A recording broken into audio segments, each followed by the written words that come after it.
สบายดีท่านผู้ชมที่เคารพข้าพเจ้าเพชรลาศรีสมจันทร์มวงศ์ขอต้อนรับเข้าสู่การรายงานสภาพอากาศประจำวันที่28สิงหาคม2018จากห้องข่าวกรมอุตุนิยมวิทยาศาสตร์แจ้งเตือนภัยน้ำท่วมเนื่องจากว่าได้มีฝนตกสะสมเป็นเวลาหลายวันในระยะผ่านมาได้เฮ็ดให้ระดับน้ำโขงและน้ำตามสาขาขึ้นสูงอย่างต่อเนื่องในแต่ละภาคเช่นระดับน้ำโขงแต่เขตปากสันท่าแขกหานครไก่สอนพรหมวิหารอยู่ในเขตเฝ้าระวังภัยส่วนนครปากเซอยู่ในเขตอันตรายเฉพาะลงแม่น้ำงืมยังสืบต่อสูงอยู่ในเขตอันตรายส่วนแม่น้ำสาขา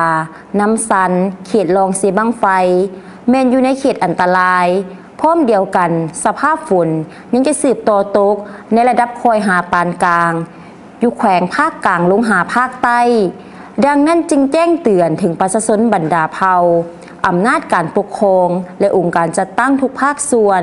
ที่อาศัยอยู่เรียบตามแคมแม่น้ำเขตก้องเขื่อนน้ำงืมเมืองบริคัน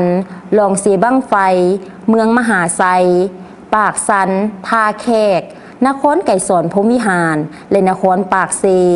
จงมีสติและติดตามระดับน้ำอย่างใกล้ชิดและเก็บเมี่ยนเคลื่อนย้ายวัตถุสิ่งของพร้อมทั้งสัตว์เลี้ยงไปไว้บนที่สูงและปลอดภัยขอให้ติดตามข่าวพยากรณ์อากาศและระดับน้ำจากกรมอุตุนิยมวิทยาศาสตร์อย่างต่อเนื่องพวกเรามาติดตามสภาพอากาศนำกันเลยโดยเริ่มจากแผนที่รูปภาพดาวเทียม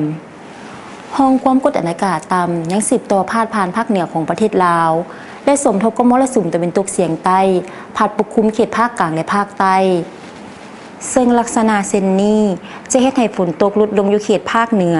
ส่วนภาคกลางและภาคใต้จะมีฝนตกในระดับคอยอยู่เกือบทั่วไปและตกปานกลางหาตกหนักอยู่บางท้องถิ่นปริมาณน้ำฝนใน24ชั่วโมงผ่านมาจะมีฝนตกในระดับคอยในอยู่เกือบทั่วไปและตกปานกลางอยู่บางท้องถิ่นแขวงภาคกลางและภาคใต้เช่นปากเซ 35.5 มิลลิเมตรเขตปากซอง 37.4 มิลลิเมตรสารวัน 30.2 มิลลิเมตรและอัตตปือ 36.7 มิลลิเมตรสภาพระดับน้ำโขงระดับน้ำโขงอยู่ภาคเหนือแม้ได้ลดลงเล็กน้อยระดับน้ำโขงแต่ปากสันหานครไก่สอนพรหมวิหารยังสืบต่อสูงขึ้นอย่างต่อเนื่องสำหรับมหาไซเซบังไฟแม้นอยู่ในเขตอันตรายส่วนนครปากเซและขัวเซบังไฟแม้นสูงกว่าระดับอันตรายพวกเรามาติดตามสภาพอากาศในแต่ละภาคในเวลา 19 โมงแรงของมื้อนี้หา 19 โมงแรงของมื้ออื่นโดยเริ่มจากภาคเหนือตะวันออกจะมีฝนตก 50% ของเนื้อที่และตกปานกลางอยู่บางท้องถิ่นแขวงหัวพันและเสียงขวางอุณหภูมิในระหว่าง20-30 องศาภาคเหนือตะวันตกจะมีฝนตก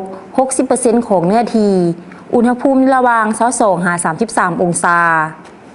สำหรับนครหลวงเวียงจันทร์จะมีฝนตก 65% ของเนื้อที่อุณหภูมิในระหว่าง25-33 องศาภาคกลางจะมีฝนตก 80% ของเนื้อที่และตกปานกลางอยู่บางท้องถิ่นแขวงเวียงจันทร์บริคำไซแคลคำมวนเพราะมีลมพัดแรงเป็นบางโอกาสอุณหภูมิในระหว่าง24-32 องศาสำหรับแขวงเซสมบูรณ์ยังจะมีฝนตกในระดับคอยอุณหภูมิในระหว่าง18-25 องศาภาคใต้จะมีฝนตก 90% ของเนื้อที่และตกปานกลางอยู่แขวงสารวันจำปาซักและอัตตปืออุณหภูมิในระหว่าง23-30 องศาสำหรับเขตภูเพียงบ่อละเวนจะมีฝนตกในระดับคอยหาปานกลางอยู่ตื่มอีกอุณหภูมิในระหว่าง13-23 องศาพยากรณ์ระดับน้ำโขงสำหรับมื้ออื่นที่นครหลวงพะบาง13 เมตรกับ16นครหลวงเวียงจันทร์10 เมตร14ปากสัน13 เมตร80ท่าแขก13 เมตร63นครไก่สอนพรหมวิหาร11 เมตร60และนครปากเซ12 เมตร65 ซนติเมตรท่านผู้ชมที่เคารพท่านสามารถติดตามข่าวพยากรณ์อากาศและแจ้งเตือนภัยจากกรมอุตุนิยมวิทยาศาสตร์หรือจะเข้าไปเบิ่งผ่านทาง Facebook YouTube ทางการของกระทรวงทรัพยากรธรรมชาติและสิ่งแวดล้อมท่านสามารถติดตามข่าวพยากรณ์อากาศตื่มอีกในมื้ออื่นสำหรับมื้อนี้ข้าพเจ้าขอลาไปก่อนสบายดี